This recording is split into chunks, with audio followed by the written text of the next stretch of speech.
Hello everyone, नमस्ते दोस्तों। Half yearly exam 2022 के लिए हिंदी अनिवार्य के हम यहाँ पर कुछ महत्वपूर्ण प्रश्न उत्तर करने जा रहे हैं। तो हाफ ईयरली एग्ज़ाम के लिए हम ये जो वीडियो है इसमें हम एक सप्रसंग व्याख्या करेंगे। आपको यहाँ पर मैं इसका जो पैटर्न है वो बताता हूँ किस तरीके से आपको सप्रसंग व्याख्या करनी है। बोर्ड एग्जाम्स में भी आपका ये प्रश्न आएगा। और सप्रसंग व्याख्या आपको एक गद्य से करनी होती है, एक पद्य से करनी होती है।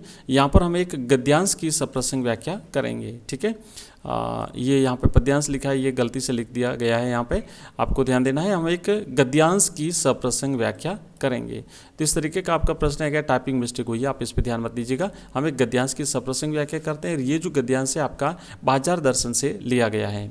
तो किस तरीके से करना है इसको हम कंप्लीट यहाँ पे समझेंगे। पहले मैं पढ़ लेता हूँ इसको। यहाँ लिखा है कि मुझे ज्ञात होता है कि बाजार को सार्थकता भी वही मनुष्य देता है जो जानता है कि वह क्या चाहता है और जो नहीं जानते कि वे क्या चाहते हैं। अपनी परचेजिंग पावर के गर्व में अपने पैसे से केवल एक विनाशक शैतानी शक्ति, व्यंग्य की शक्ति ही बाजार को देते हैं।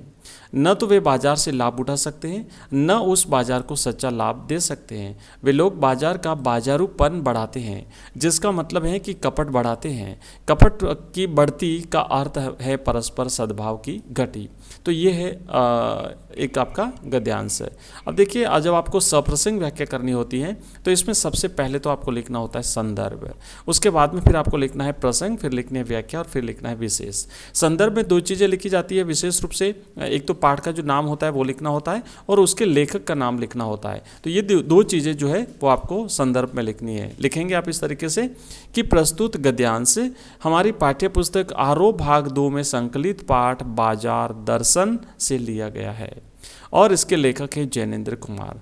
दूसरे तरीके से कई सारे तरीकों से लिख सकते हैं, बस मूल बात यह है कि इसमें पाठ का नाम और लेखक का नाम, अगर पद्यांश है तो कविता का नाम और कवि का नाम आना चाहिए। आप लिख सकते हैं इसे इस तरीके से भी लिख सकते हैं कि प्रस्तुत गद्यांश हमारी पाठ्यपुस्तक आरोह भाग 2 में संकलित जैनेन्द्र कुमार की रचना बाजार दर्शन से लिया गया है। अब नेक्स्ट हम यहाँ पे लिखेंगे प्रसंग। तो प्रसंग में एक्चुअली इनके सबके अलग अलग नंबर होते हैं, ध्यान दीजिएगा।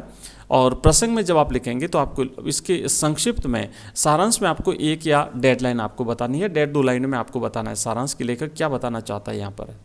तो आप लिखेंगे कि इस अंश में लेखक बता रहा है कि बाजार को सार्थकता देने वाले, उसकी उपयोगिता सिद्ध करने वाले लोग कौन से हैं, ये यहाँ पर बताना चाहता है।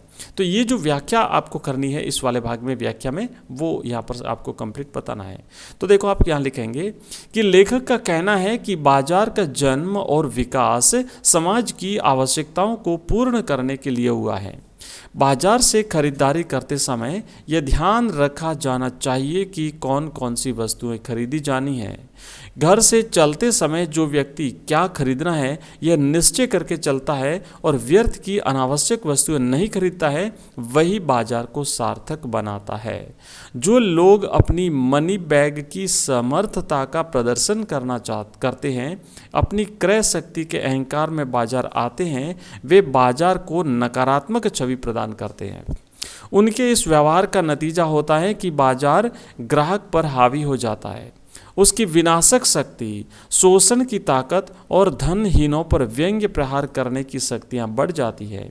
धन के घमंड में डूबे ऐसे लोग न तो बाजार से कोई लाभ उठा सकते हैं और न ही बाजार की सार्थकता को लाभ पहुंचाते हैं। मतलब दोनों तरफ से नुकसान होता है, न तो इससे व्यक्ति को कोई फायदा होता है और न ही इससे बाजार की सार्थकता सिद्ध होती है। तो जो परचेजिंग पावर के गर्व में लोग बाजार चले जाते हैं, जिन्हें ये नहीं पता कि हमें क्या खरीदना है, वो बाजार चले जाते हैं, तो इससे दोनों का नुकसान होता है। लेखक कहता है कि व्यर्थ पैसा बहाने वाले लोगों के कारण ही बाजार ठगी, लूट और शोषण का स्थल बन जाता है। इसके परिणाम स्वरूप ग्राहकों को हर दुकानदार जेब खाली करा देने वाला कपटी व्यक्ति प्रतीत होने लगता है। इससे समाज में परस्पर विश्वास की और सद्भाव की भावना घटती चली जाती है। तो ये जो है हमने यहाँ पे किया है इसकी व्याख्या। और अब आपको विशेष पॉइंट, एक और पॉइंट लिखना है विशेष। और विशेष में आप लिखेंगे कि लेखक ने संदेश दिया है कि भगत जी जैसे ग्राहक ही बाजार की सार्थकता को बल देते हैं, वही बढ़ावा देते हैं। बाकी लोग तो बाजार का बाजारूपन बढ़ाते हैं। हर बुद्धिमान व्यक्ति को बाजार जाते समय चूरण वाले भगत जी का ध्यान अवश्य कर लेना चाहिए। भगत जी के लिए बाजार की चकाचौंध अपने ही जगह पर पड़ी रहती है, भगत जी उससे बिल्कुल भी प्रभावित नहीं होते हैं। पॉइंट 2 पर आप लिखेंगे कि भाषा सरल है, और 3 में लिखना है कि शैली व्याख्यात्मक और विवेचनात्मक है। तो इस तरीके से आप इसका कंप्लीट वर्णन करेंगे, और नेक्स्ट हम और अभ्यास करेंगे। दोस्तों, हमारे सभी वीडियोस की पीडीएफ अगर आप प्राप्त करना चाहते हैं तो आप हमारा ऐप डाउनलोड करिए, जहां पर आपको मिलेंगे मॉडल पेपर्स, ऑनलाइन टेस्ट देने की सुविधा, हमारे सभी वीडियोस की पीडीएफ, और आपको वीडियो लेक्चर्स भी वहां पर मिलेंगे। इसके अलावा आप हमारा व्हाट्सएप ग्रुप ज्वाइन करने के लिए अपना नाम और अपना डिस्ट्रिक्ट लिख करके मुझे मेरे नंबर पर व्हाट्सएप कर दीजिए। मेरा नंबर है 9079622989।